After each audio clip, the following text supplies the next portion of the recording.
I wanted to give my perspective as a white, middle-class American woman who is very average in most of the American standards of what middle-class white women are, in the forms of income and status and whatnot. In any case, I wanted to make this video about my thoughts on the Ferguson fiasco that's going on right now with all the rioting and the various fires and the brutality that is being done. Behind me is a live view from the helicopters of Ferguson and off of CNN's website that will be playing as I'm talking. So let's get to it. My first thing is that the announcement made tonight, it's November 24th, 2014, when they made the announcement that the district attorney will not be charging the police officer who shot the young black man from back in August. That incident happened on August 9th. Mr. Brown was shot leaving a convenience store by a white officer, and the police basically refused to release the name of the officer who shot that young man. It took the group Anonymous to hack into the police officer's database and logs and basically find out the name of the officer for them to come out with it, and then the police, even though they didn't want to, had no choice but to confirm that Anonymous was correct and who they found as the police officer in charge. That happened all back in August. Riots started on the 10th, the day following the shooting of the death of Mr. Brown, and the riots continued until August 20th, I believe, was the last day that the riots stopped. But in any case, there were over almost 50 arrests, not quite, and of those arrested, 3 of them were reporters, and they were arrested while they were doing their constitutional right of reporting while filming the various rioting going on the scene on the nights. That happened the first few nights before the name was found out of the officer. The police have since then corrected the situation in Ferguson, and when I say corrected, they have dropped most of the charges of those arrested. I'm not saying they did all the people. I don't know every single case. I'm talking about specifically the reporters. Their charges were dropped, and I don't know if they were refunded the money for bail and whatnot, but I'm sure it has been somewhat settled out of court and taken care of. Also, since then, since August, Ferguson police have gone through extensive training on how to deal with riots. The police and the FBI got involved from other counties, and the government, the federal government, and the president made a statement on how they needed to be properly trained on how to deal with riots and protesters and things of that nature. And tonight, after they made the announcement, this is my first issue. The announcement was made at a very inappropriate time by the police chief and the courts. They came back with a verdict. I'm in Eastern time. They came back with a verdict at approximately 9 o'clock tonight. It was dark because this is Central Time for where Ferguson is, and that was approximately 7 o'clock, give or take, when they announced it, and it was clearly dark outside. They should have waited until the following morning. They still could have released all the information on what was presented to the district attorney and what the public is now able to view on why they came up with the decision they came up with, but they didn't.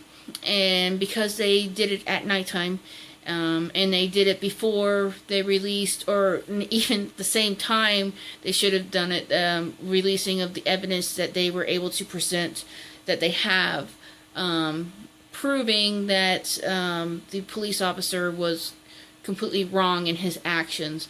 I am not condoning what the police officer did in any shape, way, or form. I don't have all the evidence, so I can't say one way or the other, but at the same time, that doesn't mean that these riots are okay either. The rioting, my second point is that tonight, because the police officers did do their job, my issue is that the protesters overreacted severely tonight. In August, that was completely reversed. The police officers were the first to react in most situations by shooting the smoke bombs and the beanbag bullets and the other various tools used in riot gear, and they did it in a very military type style, as if we were under war or attack in that area. And tonight was not that case. Tonight the protesters were the ones that started it. The protesters were the one throwing items, and I'm not saying every protester was doing it.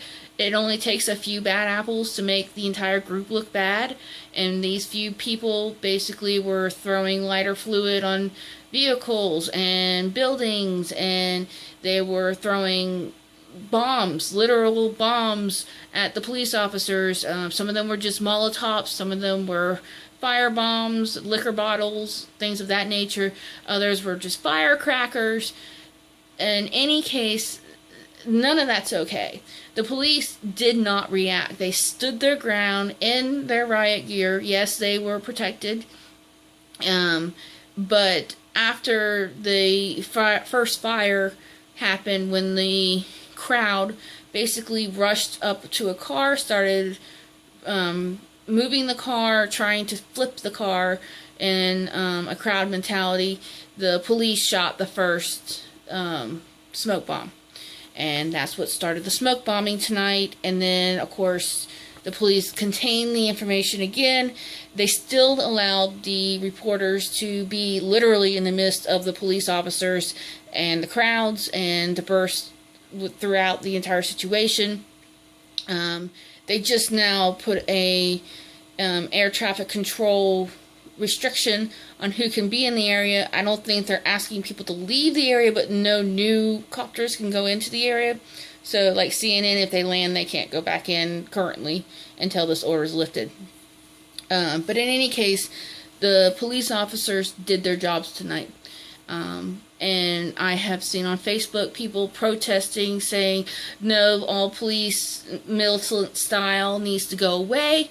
And I disagree with that, because if, as we as citizens continue to go on a violent path, then the police officers have full right to not only protect themselves, but to protect citizens who don't do that, and don't go down the militant path. And if people recall, this didn't need to become effective, and this started to become effective in the 70s and 80s, when people would start robbing banks with AK-47s and complete bulletproof vests and you name it.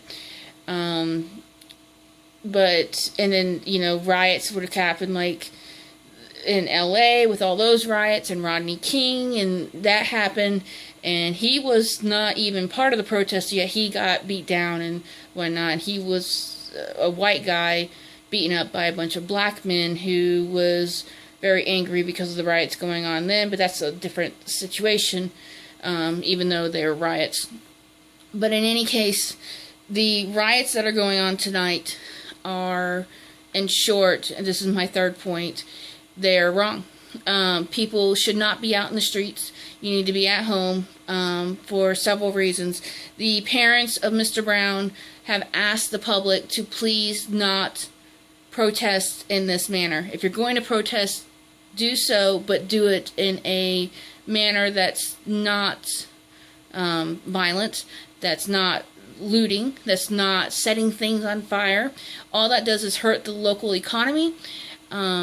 the holiday season, this Thanksgiving this week in 3 days, and this is not a way to start the holiday season.